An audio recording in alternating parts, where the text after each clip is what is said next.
आज हम pigeon act पढ़ेंगे 1919। ये जो एक्ट है ब्रिटिश के टाइम का पास हुआ है। इंशाल्लाह इसको वन बाय वन अपन समझते हैं।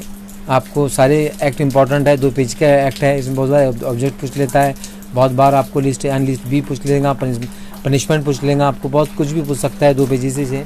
तो मैं आपको पूरा समझा देता हूँ, आप समझ लीजिए। अकॉर्डिंग टू दिस एक्ट के मुताबिक central government is authorise to regulate import of poisons and state government are authorise to regulate possession for sale and sale of poisons within their respective areas। तो इसका मतलब क्या होता है, क्या act के मुताबिक जो सेंट्रल गवर्नमेंट है, सेंट्रल गवर्नमेंट मतलब कि फॉर एग्जांपल दिल्ली की जो गवर्नमेंट होती है उसे सेंट्रल गवर्नमेंट कहते हैं। यानी जो दिल्ली सरकार में जो दिल्ली के अंदर मतलब कि जो पार्लियामेंट है जो कंट्रोल ओवर करते हैं सेंट्रल गवर्नमेंट कहलाती है। जैसे प्रधानमंत्री PM हो गए और प्रेसिडेंट हो गए, टोटली सेंट्रल गवर्नमेंट के अंडरटेकिंग होता है। तो सेंट्रल अगर पूरा इंडिया को कोई रेगुलेट कर रहा है तो सेंट्रल गवर्नमेंट कहलाती है। ओके, समझ में आ रही बात। अगर कोई स्टेट में ही है, जैसे महाराष्ट्र स्टेट की कोई मतलब कि रेगुलेट एक्ट कर रहा है तो उसको स्टेट गवर्नमेंट कहते हैं। ओके, यही बात शॉर्ट में समझने की। अगर कोई मतलब कि गवर्नमेंट पूरे इंडिया को कवर कर रही है तो सेंट्रल गवर्नमेंट, और कोई गवर्नमेंट छोटे से स्टेट को कवर कर रही है तो स्टेट गवर्नमेंट। ओके, हाँ, जैसे कि हमारा इससे पहले शिवसेना की सरकार थी तो शिवसेना सरकार कंट्रोल कर रही थी पॉइजन एक्ट को। ओके, समझ में आ रही बात। तो अब इसके बाद में एक्चुअल में इसमें 2 सरकारें इन्वॉल्व है, एक सेंट्रल गवर्नमेंट एक स्टेट गवर्नमेंट।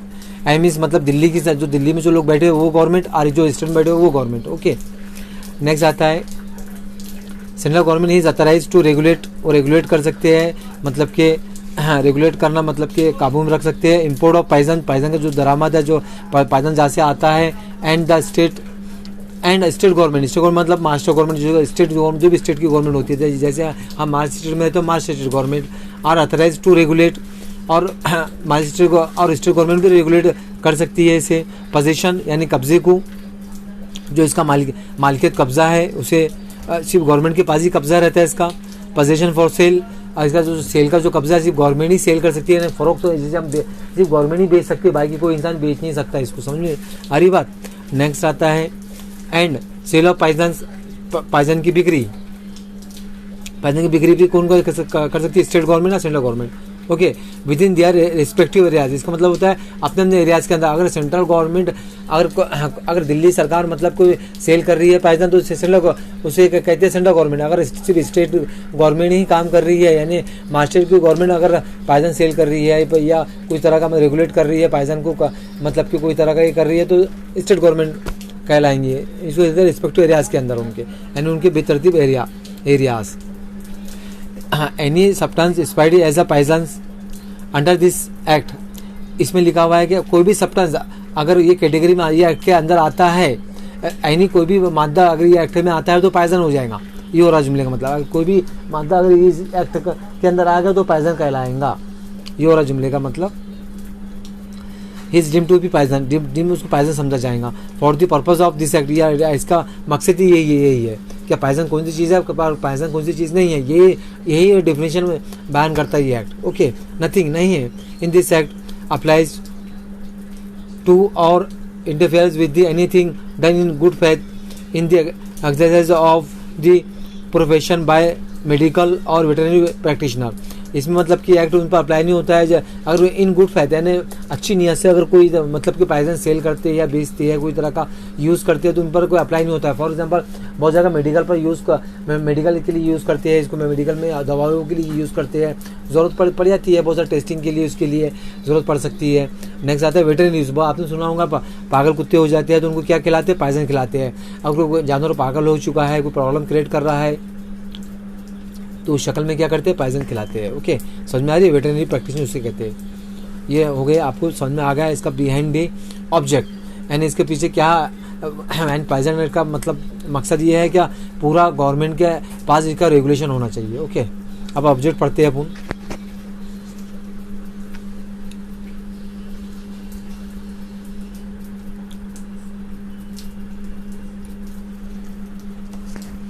ऑब्जेक्ट समझ लीजिए।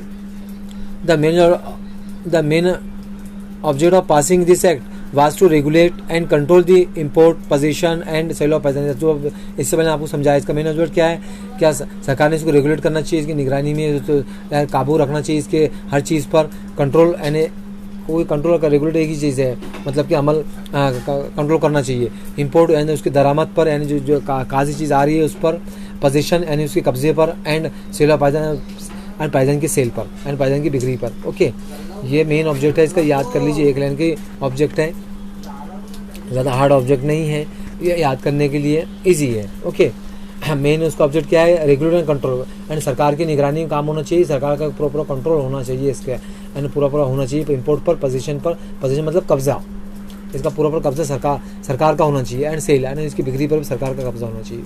नेक्स्ट आता है हमारा position for sale and sale of any persons, and number E, ये कौन कर सकता, क्या होता है आप समझते हैं। Position for sale and sale of any person, sale of any person कोई भी तरह का, मतलब किस कंडीशन में है, देखते हैं अपन, समझते हैं बात को क्या कहती है, किताब के अंदर क्या लिखा हुआ है। स्टेट गवर्नमेंट में regulate persons for the sale and the sale whether wholesale और retail of any other specific persons. इसमें लिखा है स्टेट गवर्नमेंट ने रेगुलेट करना चाहिए पोजीशन पर, उसके कब्जे, उस पर कब्जा रहना चाहिए, सेल या तो होलसेल मतलब बहुत ज़्यादा बल्क क्वांटिटी में कोई चीज़ मतलब कि सेल हो रही है, फॉर एग्जाम्पल बहुत जैसे एक के बजाय 10 कोई खरीद रहा है तो उसको होलसेल कहेंगे, या रिटेल यानी एक दो चीज़ खरीद रहा है, यानी लेस क्वांटिटी में कुछ खरीद रहा है तो उसको रिटेल कहेंगे। यानी किराना दुकान में आपने देखा होगा, किराना दुकान वगैरह आपने देखा हो, किराना देखा हो का मार्केट देखा, होलसेल मार्केट और रिटेल मार्केट। जो किराना दुकान जो रहती है आपकी रिटेल रहती है, जो होलसेल मार्केट अलग होता है, उसका समझ नहीं आ रहा। अगर बहुत ज़्यादा बल्क क्वांटिटी में कोई चीज़ बेची जाती है तो होलसेल, और बहुत मिनिमम क्वांटिटी में चीज़ बेची जाती है तो रिटेल काउंटर कहलाएंगे, रिटेल में बेची जाती है कोई पर्सन को। ओके, तो इसका कंट्रोल कौन करता है, स्टेट गवर्नमेंट करती है। ओके, किस पर, होलसेल पर भी और रिटेल पर भी। ये समझ में आ रही बात इतनी।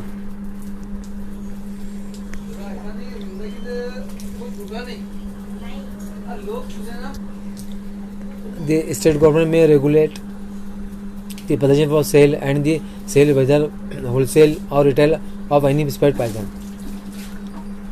The state government has power to make rule in this connection with the may provide for। तो इसमें लिखा है कि स्टेट गवर्नमेंट को पावर होता है, पूरी ताकत रहती है इसके रूल बनाने के लिए। इसी स्टेट गवर्नमेंट ही मतलब कि इसके ताल्लुक से रूल बना सकती है। तो आप समझ लीजिए क्या क्या रूल है। हाँ, पॉइंट में एक एक करके हम डिस्क्राइब कर देते हैं इंशाल्लाह। अपन हमारा जो फर्स्ट पॉइंट है, the grant of licence for the position for sale wholesale retail any of the specified person and fixing the of fees to be charge for the licence. पहला जो पॉइंट्स है, इसने कहा कि गवर्नमेंट लाइसेंस इशू करने के लिए जिम्मेदार है कि हाँ, सिर्फ गवर्नमेंट ही इशू दे सकती है। किसके लिए, पोजीशन फॉर सेल यानी लाइसेंस बेच फॉर पोजीशन फॉर सेल यानी पर्सन सेल का फ़रोख्त करने के लिए, जहर बेचने के लिए। हाँ, होलसेल और रिटेल, होलसेल के लिए भी और रिटेल के लिए भी। ओके, होलसेल और रिटेल के लिए of any specified person and fixing the of fees to be charge for licences. तो इसका मतलब ये होता है कि गवर्नमेंट ही फीस करेंगे। अगर कोई शख्स लाइसेंस इशू करना चाहता है तो वो गवर्नमेंट ही मतलब कि जो फ़ीस तय करेंगे, गवर्नमेंट ही तय करेंगे क्या फ़ीस रहना चाहिए, क्या नहीं फ़ीस रहना चाहिए। और गवर्नमेंट ही मतलब कि होलसेल वाले को गवर्नमेंट ही मतलब कि हर चीज़ प्रोवाइड करेंगी, रिटेल वाले को भी गवर्नमेंट ही प्रोवाइड करेंगी। ये हो रहा है इसका मतलब, और लाइसेंस भी गवर्नमेंट ही देंगी। ओके, शॉर्ट में बात ये समझिए कि लाइसेंस जो प्रोवाइड करती है वो गवर्नमेंट करती है। ओके, किसके लिए, पोजीशन के लिए, लाइसेंस यानी पर्सन आपके पास रखने के लिए और सेल करने के लिए, और उसको रिटेल में बेचने के लिए और होलसेल के लिए। ओके, ये हो रहा इसका मतलब, शॉर्ट में बात समझेंगे तो आप।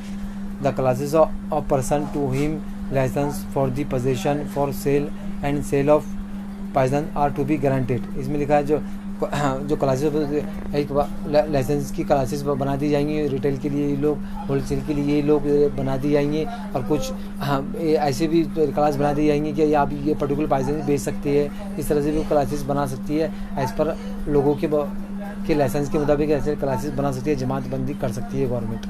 किसके लिए, होलसेल के लिए भी और रिटेल के लिए भी।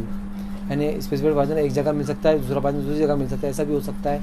गवर्नमेंट ही इसका तय करेंगी। ओके, ये हो रहा है इसका मतलब। यानी गवर्नमेंट ही जमातबंदी करेंगी, ये टोटली बात यानी लाइसेंस ग्रांट के लिए। The maximum quantity of any poison that may be sold to a person. Maximum quantity any person को गवर्नमेंट मतलब कि बेच सकती है टू अ पर्सन को मैक्सिमम क्वांटिटी बेच सकती है गवर्नमेंट पर डिपेंड है, लेकिन ज़्यादा क्वांटिटी बेच सकती है। Maintenance of the register for the sale of poisons, इन्होंने कहा क्या अगर कोई पॉइजन खरीदता है या बेचता है, बेचने का खरीदने का सारा एक रजिस्टर मेंटेन किया जाएगा, उसका हर से रिकॉर्ड किया जाएगा, कौन सी डेट में बेचा गया, कितनी क्वांटिटी में बेचा गया, कौन सा पॉइजन बेचा गया और किसको बेचा गया, किस एड्रेस पे बेचा गया, जो एक रजिस्टर मेंटेन किया जाएगा। नेक्स्ट पॉइंट आता है हमारा and inspection of the same. इसका इंस्पेक्शन भी होगा, गवर्नमेंट इसका इंस्पेक्शन भी करेंगी, ऐसा ज़रूरी नहीं क्रॉस इंस्पेक्शन भी होगा। हाँ, यानी किसके लिए यूज़ किया, अगर कैसा यूज़ हो रहा है, क्या प्रॉब्लम है, क्यों पॉइजन मतलब हो रहा है, सर गवर्नमेंट ही इसके टोटली इंस्पेक्शन कर सकती है। ये पॉइजन है, इसका बहुत ज़्यादा क्रिटिकली मतलब कि इसका बेचना लेना हर चीज़ क्रिटिकल है। Safe custody of poisons and labelling of the vessels, इन्होंने कहा सेफ कस्टडी यानी पॉइजन है, यानी पॉइजन अगर कोई व्हीकल से जा रहा है तो बहुत ज़्यादा सेफ कस्टडी में जाएगा, बहुत अच्छे से लेबलिंग की जाएंगी उसकी और लोगों को यानी बहुत ज़्यादा हिफाजत से लिया जाएगा, उसकी लेबलिंग भी हिफाजत से की जाएंगी, उस पर लिखा जाएगा कि ये पॉइजन है, इसको यूज़ नहीं कर सकते, टोटली मतलब मार्क भी किया जाएगा और बताया जाएगा। लेबलिंग ऑफ वेसल को जिस पर पॉइजन रखा जाता है। कवरिंग्स और packages in the which such poison is sold और स्टोर इन फॉर सेल, मैंने आपको पहले बता दिया, जिसमें कवर किया जाता है पॉइजन, उसको लेबलिंग अच्छे से की जाएंगी, उस पर आपने देखा होगा कि पॉइजन से कोई हाथ ना लगाए, ऐसा बहुत सारी चीज़ें लिखा हुआ रहता है, आपने ये बात गौर करना। आपने ये देखा होगा मोर्टीन वगैरह पर लिखा हुआ आता है तो उस पर स्पेशल गवर्नमेंट लिखती है, तो आपने ये बात गौर करना, मोर्टीन जो आप यूज़ करते हो ना उस पर लिखा हुआ आता है पॉइजन, आपने आप गौर करना। Inspection and examination of any such poisons possess for sale by any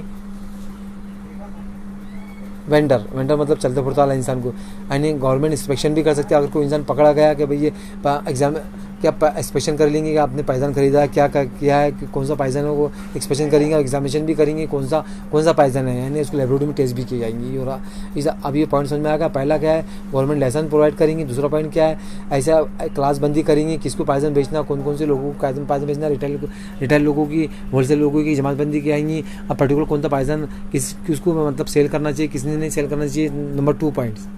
number 3 maximum quantity government sale कर सकती है किसी पर्सन को।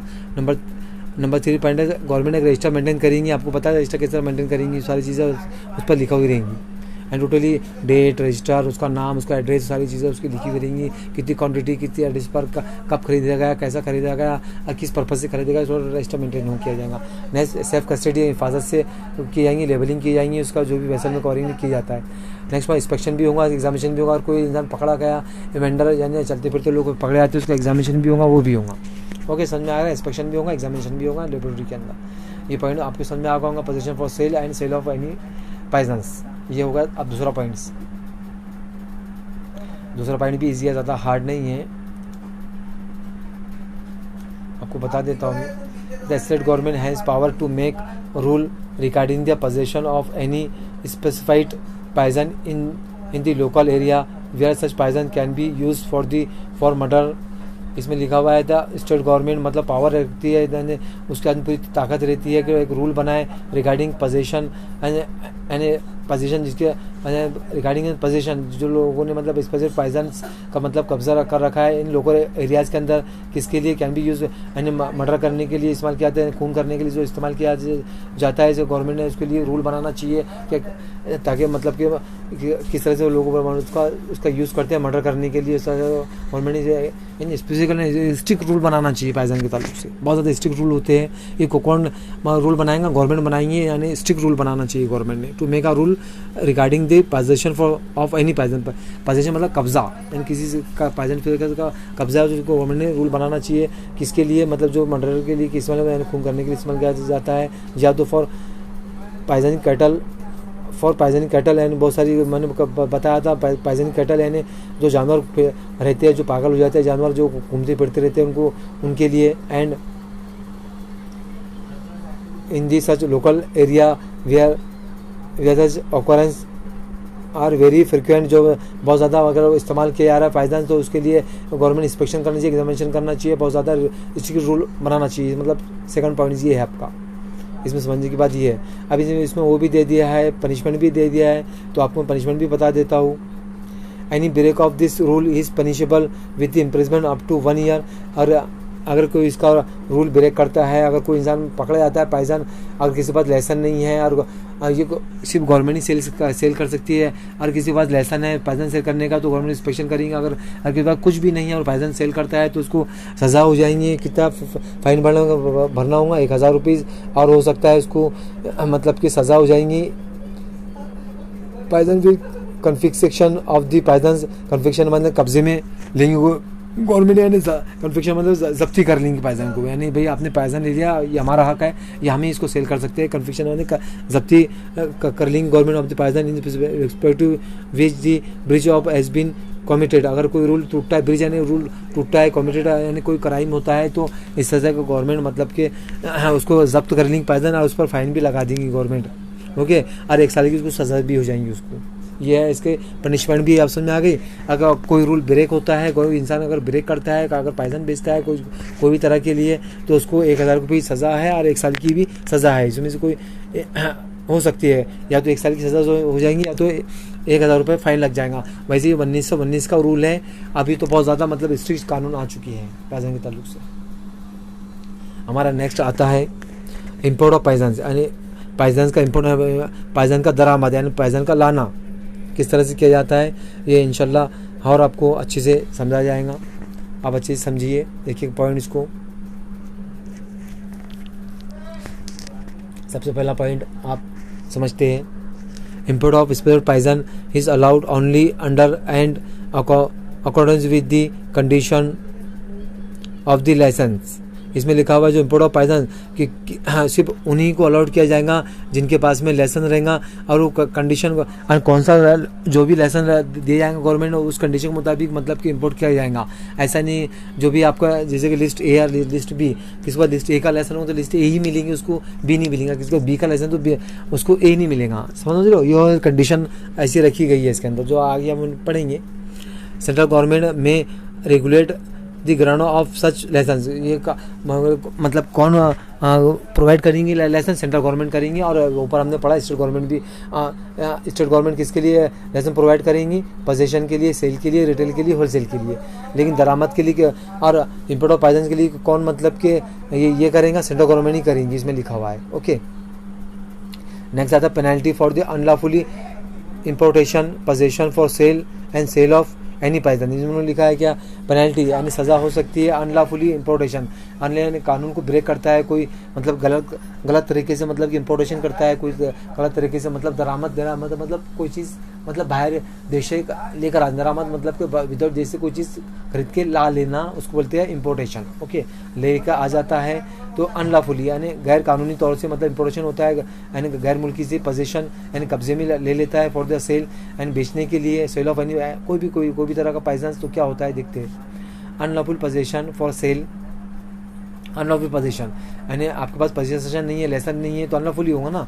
एंड सेल ऑफ पाइथन को, सेल ऑफ पाइथन के लिए उनके लिए पेनल्टी मिलेंगी कि अनलॉफुल पोजीशन, और कोई किसके पास में लाइसेंस नहीं है वो अनलॉफुल रखता है तो उसके लिए पेनल्टी होंगी। एंड सेल ऑफ पाइथन अगर सेल भी करता है तो उसके लिए भी पेनल्टी मिलेंगी उसको। ओके, सेकंड पॉइंट क्या है, importation of without licence of any poison, वही बात बताता है the importation of which is for the time being restricted by the central government.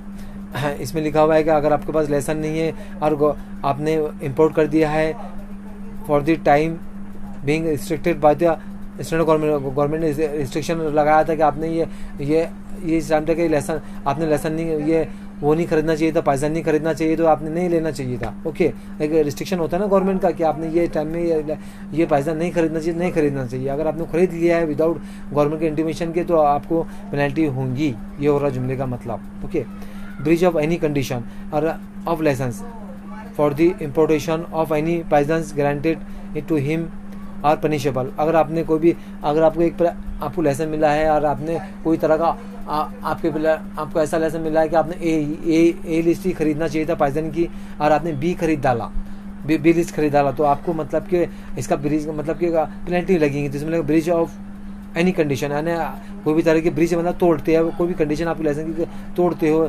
For example आपने को जो कहा है कि आपके इतने पर्टिकुलर लाइसेंस मतलब जो आप लाइसेंस देगा पर्टिकुलर टाइप की ते ही आप लाइसेंस खरीद सकते हैं। अगर आपने जो लाइसेंस आपको दे हुआ था पर्टिकुलर लाइसेंस जो आप खरीदना चाहिए था, आपने दूसरे मतलब लाइसेंस खरीद लिया तो आपने कानून तोड़ दिया, तो मतलब आपको पेनल्टी होगी। जुमले का मतलब ये होता है। तो licence any of granted to him, जो आपको लाइसेंस मिला था तो आपको पनिशेबल होंगी। तो इसमें लिखा है पनिशमेंट कितनी होंगी आप समझ लीजिए। Number 1 point, with the imprisonment up to 3 month, आपको 3 महीने की सज़ा हो सकती है। और with the fine up to 500 रुपये का फाइन लग सकता है। विद द बजिया दोनों हो सकते हैं, 3 महीने की सज़ा भी हो सकती है और 500 रुपये का फाइन भी लग सकता है। आपको समझ में आ रही है? ये 1919 की बात है, 1919 में इतना फाइन लगता था, अभी तो बहुत ज़्यादा हो गया है। ओके, थोड़ा ईजी है, समझ लीजिए। 2-3 बार आप मेरा लेक्चर सुनने के समझ में आ जाएगा।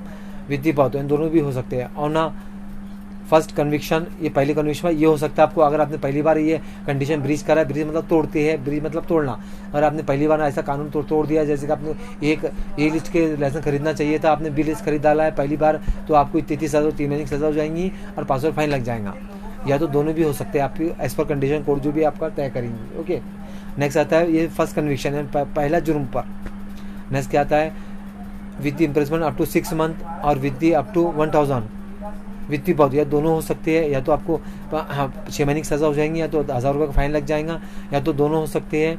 ये होना सेकंड कंडीशन, आपने क्या कहा पहली बार भी तो आपने मतलब कि क्या किया था, 3 महीने की सज़ा हो गई थी, या दूसरे में 500 फाइन लगा था, दोनों लगे थे। लेकिन आपने दूसरी बार और गलती कर लिया, चलो भाई ये डेयरिंग आ गई, आपने एक बार कुछ नहीं होता है कर लिया, तो आपको अब क्या फ़ाइन लगेगा मालूम है? 6 महीने की सज़ा हो जाएंगी और 1000 रुपये का फाइन लग जाएंगे, दोनों हो जाएंगे। ये का सेकंड कंडीशन है, सेकंड बार आप जुर्म करते हो, या तो आप लगातार करते हो तो ये सज़ा होंगी आपको। ओके, सब्सिक्वेंट बोले तो लगातार करना।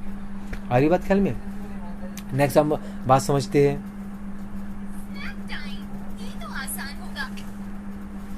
नेक्स्ट पॉइंट समझते हैं, the pigeon is connection with the offence. Pigeon जो भी कनेक्शन तो ऑफेंस आपके गुनाहों पर होता है, टुगेदर विद द वेसल्स, अगर आप टुगेदर जो भी वेसल्स में होता है, पैकेजेस और कवरेजिंग इज लेबल फॉर द कन्फिक्सेशन। जो भी पाइजन मतलब कि ऑफेंस होता है या आप पर डिपेंड होता है। अगर और इसका जो भी चीज़ें टुगेदर विद द वेसल्स और पैकेजेस, ये गवर्नमेंट मतलब कि कन्फिक्सेशन जब्ती कर लेंगी गवर्नमेंट, इसका मतलब ये होता है। ओके, इसमें लिखा है द, ये लिस्ट बहुत ज़्यादा इंपॉर्टेंट है, आप लिस्ट पढ़ लीजिए, इसमें समझाने वाली कुछ बात ही नहीं है, लिस्ट की नाम है। The substance deemed to be poisonous are categorize in the act as ah, दो कैटेगरी में लिस्ट ए है, लिस्ट बी है। इसमें लिस्ट ए में एकोनाइट है, अकोनिन है, आर्सेनिक है, अट्रोपिन है, बेलाडोना है, ये सारी चीज़ें हैं जो भी आपको पूरे रट लेना है, आपको एकदम आंखें बंद करके रट लेना है लिस्ट ए को और लिस्ट बी को। आप बार बार पढ़िए, इसको याद हो जाती है। लिस्ट बी में essential of oil of almond है। ओके, फिर बाद में exception from the certain provision of this act made for the poisons subsequent of the list B. कुछ चीज़ें मतलब कि एक्सेप्शन की गई है इसमें लिस्ट बी के अंदर, जो आपको पता ही नहीं है। कुछ कानून में एक्सेप्शन भी होते हैं चीज़ें, आप समझ में आ गया। कानून ये इजी है, 2 पेजेस का ही है, समझ में आ जाएगा। इसको बार बार मेरे लेक्चर को 1 से 2 बार देखिए, समझ में आ जाएगा इंशाल्लाह। नेक्स्ट लेक्चर इंशाल्लाह मैं आपको बता दूँ कौन सा बनाना है, क्या करना है, देखते हैं इंशाल्लाह। अगर कुछ नहीं समझ में आया तो आप कमेंट सेक्शन में लिखिए मेरे को और पूछिए क्या समझ में नहीं आया है मुझको, आप मुझको पूछ सकते हो। ओके, मैंने नीट का एक लेक्चर बनाया हो, आप उस पर जाके देख सकते हैं, मैं बहुत सारा अच्छे से बनाया हो। मैंने एक लेक्चर बनाया है, क्या आप जो आपके भाई वगैरह भाई हो या आपके रिलेटिव हो, तो उस तरह से मैंने बनाया प्रोफार्मा ओ एन ए सेल्फ डिक्शन किस तरह से बनाते हो, मैंने बनाया, आपको बता देता हूँ मैं। इस सेल्फ डिक्शन में मैंने बनाया हो, अगर आप कोई जिसमें आपकी इसमें नीट का कोई एग्ज़ाम दे रहा हो तो आप मेरा ये वीडियो उसको ज़रूर सेंड करना। आपकी वीडियो को मेरे चैनल लिस्ट में मिल जाएगा। मेरे चैनल को सब्सक्राइब करें, शेयर करें। मैं बहुत सारे गाइडलाइन प्रोवाइड करता हूँ नीट के ताल्लुक से, महासीटी के ताल्लुक, MSCT के ताल्लुक से, LLB के ताल्लुक से, BEd के ताल्लुक से, फार्मेसी के ताल्लुक से, तमाम इंशाल्लाह इन्फॉर्मेशन प्रोवाइड की जाती है। मेरे चैनल को सब्सक्राइब करके शेयर करें ताकि लोगों को इन्फॉर्मेशन मिल सके। Thanks for the watching video. कुछ नहीं समझ में आता है मुझको पूछिए आप कमेंट सेक्शन में।